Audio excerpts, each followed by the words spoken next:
Welcome back to Middle Education. तो कैसे हैं आप सब। मैं उम्मीद करता हूं क्लास 9th के बच्चों की प्रिपरेशन बहुत ही अच्छी तरीके से चल रही है। एंड फाइनली स्टूडेंट्स, जिस प्रकार से आपको पता है कि मिडिल एजुकेशन हमेशा आपके सामने टॉपर सीरीज के अंतर्गत पूरा आपको मोस्ट आईएमपी क्वेश्चंस बताता था एंड फाइनली आपके लिए एक प्रैक्टिस पेपर लेकर के आता था जो कि 4 सेटों में होता था एंड वहां पर सभी आईएमपी क्वेश्चंस ही होते थे। लेकिन किसी कारणवश से अब प्रैक्टिस पेपर नहीं आ पाएगा। इसका रीज़न क्या है वीडियो के लास्ट में बता दूंगा। तो फाइनली अब आपको टोटल पढ़ाई करनी पड़ेगी अपने क्वेश्चन बैंक से। जिस क्वेश्चंस को मैं टिक करा रहा हूँ उसको पढ़ लीजिएगा। बाकी आपको भी पता है रियल पेपर कहीं बाहर नहीं होता है। अगर कोई बंदा बोल भी रहा है कि ये रियल पेपर है इसे देख करके जाओ तो आप उस पर भटकिएगा मत, गुमराह मत होना, कंफ्यूज मत होना। टोटल आप अपने बुक से और मोस्ट आईएमपी क्वेश्चन से ही पढ़ाई करना।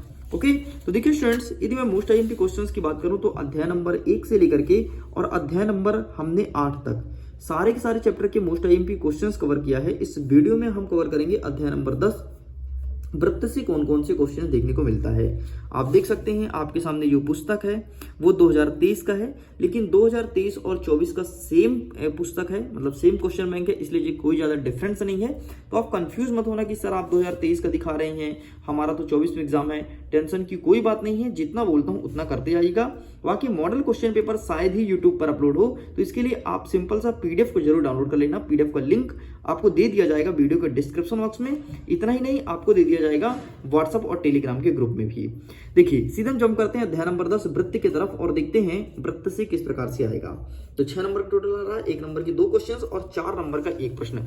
मतलब इस चैप्टर का वेटेज बड़ा है, बड़ा चैप्टर है, तो आपको बहुत अच्छे से मेहनत करनी पड़ेगी। 4 नंबर के हिसाब से क्वेश्चंस को प्रिपेयर करना पड़ेगा। ठीक है, अब देखो सबसे पहले हम देख लेते हैं कि 1 नंबर के कौन कौन से क्वेश्चंस बनेंगे।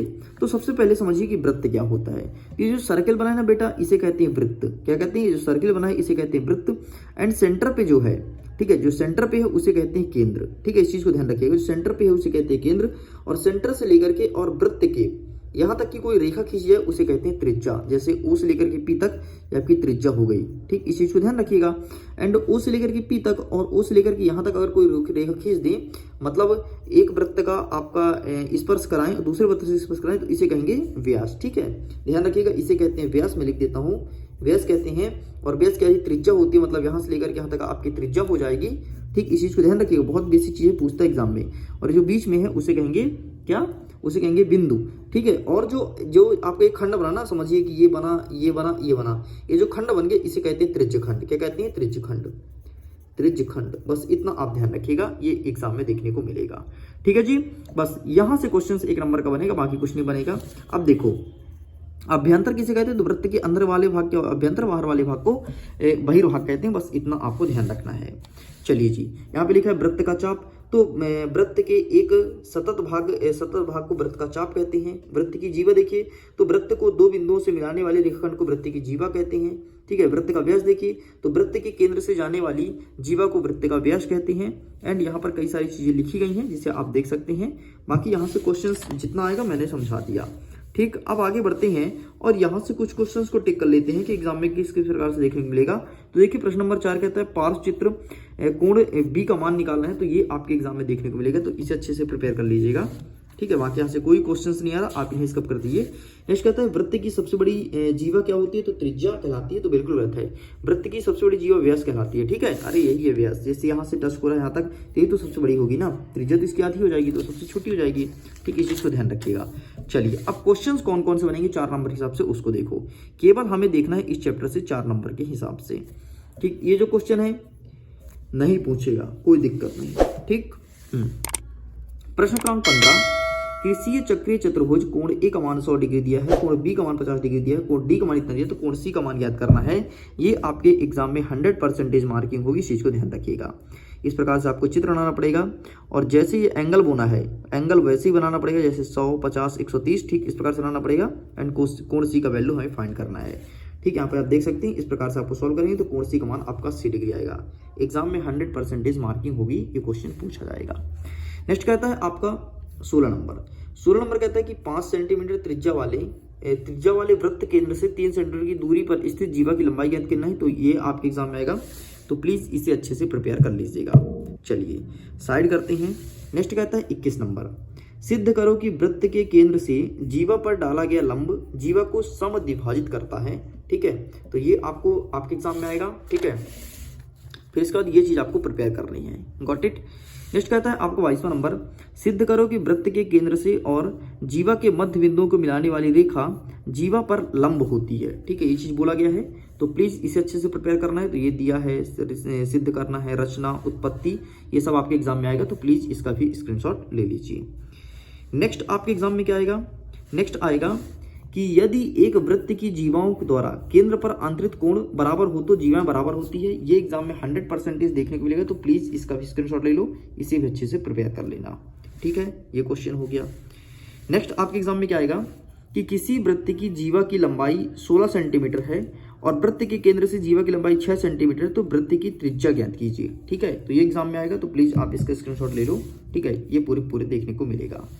नेक्स्ट आपके एग्जाम में आएगा 28वां नंबर, सिद्ध कीजिए कि चक्रीय समांतर चतुर्भुज आयत होता है। ठीक है, ये 4 नंबर के क्वेश्चन देखने को मिलेंगे और सभी सेटों में आएगा, चाहे सेट ए हो, बी हो, सी हो, डी हो, ई हो, एफ हो, इसलिए आपको अच्छे से देखना है। ठीक है, तो सिद्ध कीजिए कि चक्रीय समांतर चतुर्भुज आयत होता है, तो प्लीज आप इसका स्क्रीनशॉट ले लो। ठीक है, ये दिया है, सिद्ध करना है, प्रमाण, ये सब लिखा गया है, तो आप इसका स्क्रीनशॉट लीजिए, आपके एग्जाम में देखने को मिलेगा। चलिए जी, साइड करते हैं। नेक्स्ट कहता है कि किसी वृत्त की 2 समांतर जीवाओं की लंबाई 6 सेंटीमीटर और 8 सेंटीमीटर है। यदि छोटी जीवा केंद्र से 4 सेंटीमीटर दूरी पर है तो दूसरी जीवा केंद्र से कितनी दूरी पर होगी, ये चीज पूछा गया है। तो प्लीज इसका स्क्रीनशॉट ले लो कि एक वृत्त केंद्र पर O है, इसकी जीवा AB है 6 सेंटीमीटर और CD है 8 सेंटीमीटर। ठीक, तो ये सब दिया गया है, आपको ये लिखना है, ये इमेज बनाना है इस प्रकार से। ठीक है, और इसके बाद इस प्रकार से आपको सॉल्व करनी है। नेक्स्ट एग्जाम में आएगा आपके कि सिद्ध करो कि चक्रीय चतुर्भुज के सम्मुख कोण का योग 180 डिग्री होता है। चक्रीय चतुर्भुज, ठीक, तो इस प्रकार से आपको पहले ड्रॉ करना है। ठीक है, सर्कल बनाएंगे, फिर इस प्रकार से आप अंदर चतुर्भुज बना करके और इसे सॉल्व करेंगे। तो दिया है, यहाँ पर लिखा है कि एक चक्रीय चतुर्भुज ABCD, सिद्ध क्या करना है, तो कोण BAD, कोण BCD बराबर इतना इतना है। ठीक है, फिर रचना आपको क्या करना है कि AC और BD को मिलाइए, AC और BD को मिलाना है, एंड उत्पत्ति को 6 प्रकार से दिया है, ये आपको सॉल्व करना है। ठीक, नेक्स्ट कहता है 33 नंबर, सिद्ध करो कि किसी चतुर्भुज के अंतःकोण के समद्विभाजक बना चक्रीय चतुर्भुज कहलाता है। ठीक है, ये चीज एग्जाम में आएगा, तो प्लीज आप इसका स्क्रीनशॉट ले लो, 100% आपके स्कूल में देखने को मिलेगा। ठीक है, तो बस इतना ही पूछा जा रहा है, और देख लेते हैं, अगर और कोई क्वेश्चन बनता है तो उसको मैं टिक करा दूंगा। बाकी यहाँ 4 नंबर का प्रश्न तो आ रहा है, मतलब चैप्टर बड़ा है, वेटेज है ज़्यादा। ठीक है, इस चीज़ को ध्यान रखिएगा। नेक्स्ट आपके एग्जाम में बाकी कोई खास क्वेश्चंस नहीं समझ में आ रहे हैं। ठीक है, एक क्वेश्चन आप देख सकते हैं 41 नंबर, सिद्ध कीजिए कि सर्वांशम वृत्त के बराबर की जीवाएं केंद्र के बराबर कोण अंतरित करती है। ठीक है, कई बार पूछा है, रिपीट किया है कीबोर्ड, तो इसलिए आपको अच्छे से प्रिपेयर करना है। ये रहा। ठीक, नेक्स्ट आपके एग्जाम में एक क्वेश्चन और देखना है, सिद्ध कीजिए कि वृत्त के केंद्र से एक जीवा को संबंधित करने वाली एक खींची गई रेखा जीवा पर लंब होती है। ठीक, तो आप इसका स्क्रीनशॉट ले लो, ये आपका अंतिम क्वेश्चन है इस चैप्टर का। ज़्यादा क्वेश्चंस नहीं है, मैंने कुछ क्वेश्चंस को टिक कराया है, जैसे एक हो गया। ठीक, इसके बाद दूसरा क्वेश्चन ये हो गया। ठीक है, और ये रहा आपका तीसरा क्वेश्चन, इसके साथ ये रहा चौथा क्वेश्चन, ये रहा 5वां क्वेश्चन। ठीक, ये रहा आपका 6वां, 7वां, और ये रहा 8वां, ये रहा 9वां, और ये रहा 10वां और 11वां। 11 प्रश्न टिक कराया हूँ। ठीक है, वैसे 6 सेटों में पेपर आना, 6 दूनी 12 बनेगा, लेकिन कुछ क्वेश्चन रिपीट भी कर देता है, तो आपको इस चैप्टर से 11 प्रश्न पढ़ना है। अगर आप 11 पढ़ लेते हैं तो डेफिनेटली एग्जाम में बहुत अच्छे नंबर आएंगे आपके। चलिए स्टूडेंट्स, जल्दी मिलेंगे नेक्स्ट पार्ट की वीडियो में, जिसमें अध्याय नंबर 12 कवर करेंगे। अब मैं बता देता हूँ, बच्चों के मन में डाउट होगा कि सर आखिरकार आप मॉडल क्वेश्चन पेपर का वीडियो क्यों लेकर के नहीं आएंगे। तो देखिए, मध्य प्रदेश सरकार का कहना है कि जो मिडिल एजुकेशन यूट्यूब चैनल है वो बच्चों को बोलता है कि मैं आपको रियल पेपर दूंगा, मतलब बच्चों को गुमराह करता है। जबकि आपको भी पता है कि मिडिल एजुकेशन बच्चों को ये कभी नहीं बोलता कि रियल पेपर है, हमेशा मैं मॉडल पेपर ही बोलता हूँ। एंड आप भी अभी सुने होंगे, और आप कोई वीडियो उठा के देख लो, मॉडल ही बोलता हूँ। ठीक, लेकिन फिर भी सरकार का ऐसा कहना है कि भाई मिडिल एजुकेशन ऐसा कर रहा है, तो ठीक है भाई, देख लेते हैं।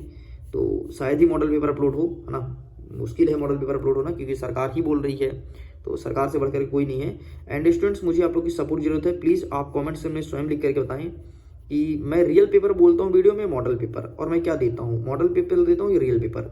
कमेंट्स में जरूर लिखना। ठीक है, बाकी आप पढ़ते रहिए, खुश रहिए, मुस्कुराते रहिए, जो कंटेंट देता हूँ उसको पढ़ते जाइए, डेफिनेटली एग्जाम में बूस्टअप देखने को मिलेगा। एंड मैं फिर से ही बोलूँगा कि अपना चुपचाप पढ़ाई करो, कोई दिक्कत वाली बात नहीं है, ठीक है। वहाँ की देख लेंगे, अगर कुछ होगा तो आप लोग की सपोर्ट की जरूरत है, तो अगर जरूरत पड़ेगी तो मैं आपसे रूबरू होऊंगा, तो आप प्लीज़ सपोर्ट जरूर कीजिएगा, ठीक है। ईमानदारी से बताइएगा कि मिडिल एजुकेशन क्या कंटेंट देता है, ईमानदारी से बताइएगा, ताकि देखो जिस प्रकार से हम आपका सपोर्ट करते हैं, आप मेरा सपोर्ट करेंगे, तो डेफिनेटली हम दोनों मिल करके और बहुत अच्छे से पढ़ेंगे। और आपको भी पता है फिर 10th में जाओगे तो अच्छे से पढ़ना हो, जिस प्रकार से 10th वाले टॉप कर रहे थे, आप देखे होंगे 10th वाले कितने अच्छे अच्छे नंबर ला रहे थे। तो बस वही मैं करवा रहा था यार कि आप लोग को भी भला कर दूंगा, लेकिन सरकार को प्रॉब्लम हो रही है, सरकार ऐसा बोल रही है, तो ठीक है भाई, अब क्या कर सकते हैं, ठीक है। फाइनली अगर सपोर्ट की जरूरत होगी तो प्लीज़ सपोर्ट जरूर कीजिएगा, ठीक। तो फाइनली कमेंट सेक्शन में भी लिख कर बता दीजिए कि मैं रियल प्रोवाइड कराता हूँ या मॉडल पेपर देता हूँ, या फिर आपको क्या झूठ बोलता हूँ। एक एक चीज़ तो सही से बताता हूँ ना भाई कि रियल है कि मॉडल पेपर है, एक एक सब सही बताता हूँ, सरकार को पता नहीं। चलो ठीक है, खैर चलिए वीडियो कॉइन करता हूँ, एग्जाम के लिए all the best. Please comments में जरूर बताइएगा, मैं वीडियो कॉइन करता हूँ। Bye bye.